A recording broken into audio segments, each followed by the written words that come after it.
सुनील घनवट, महाराष्ट्र मंदिर महासंघाचा राष्ट्रीय संघटक। आजच पंढरपूर येथील न्यायालयाने विठ्ठल रुक्मिणीच्या रासायनिक लेपन प्रक्रियेसंदर्भातला एक ऐतिहासिक निर्णय दिलेला आहे। त्या निर्णयाचं आम्ही स्वागत करतो।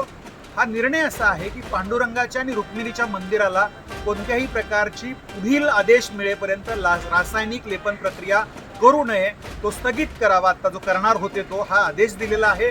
मूर्ती ही सजीव आहे, तिच्यामध्ये प्राण असतो असं काय झाले? विठ्ठल रुक्मिणी मंदिर समितीनं विठोबाचे आतापर्यंत 4 वेळा रासायनिक लेप केले आणि ते काही व्यवस्थित झाले नाहीत, म्हणून पुन्हा 23 आणि 24 तारखेला रासायनिक लेपाची प्रक्रिया सुरू करायचं ठरवलं होतं। याच्या संदर्भामध्ये वारकरी महासंघ आणि मंदिर महासंघ यांनी त्याला विरोध केला होता, भाविकांनी विरोध केला होता। आणि त्याला कारण असं आहे की हिंदू धर्माप्रमाणे मूर्तीमध्ये प्राण असतात आणि मूर्तीमध्ये आपण सगळं आरोपित करतो की त्या मूर्तीमध्ये प्रत्यक्ष भगवान आहे असं म्हणून आपण काकड्यापासून शेजारतीपर्यंत नैवेद्य देवाला दाखवतो आणि अशा देवाला केमिकल लावणं हे योग्य नाही अशी भूमिका होती।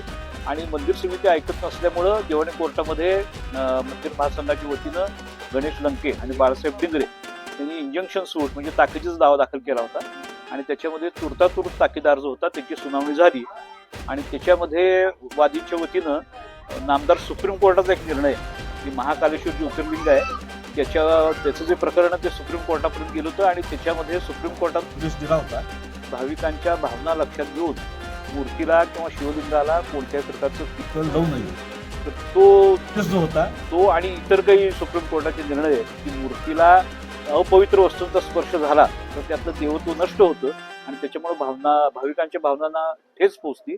ही गोष्ट कोर्टानं गृहीत धरली आणि दिवाणी न्यायालय कनिष्ठ पंढरपूर श्रीमती सोनाली राऊत यांनी आज इंजंक्शन ऑर्डर पास केली, म्हणजे पुढील हुकूम होईपर्यंत मंदिर समितीनं कोणत्याही तऱ्हेचा केमिकल लेप या मूर्तीवर करायचं नाही असा आदेश दिलेला आहे।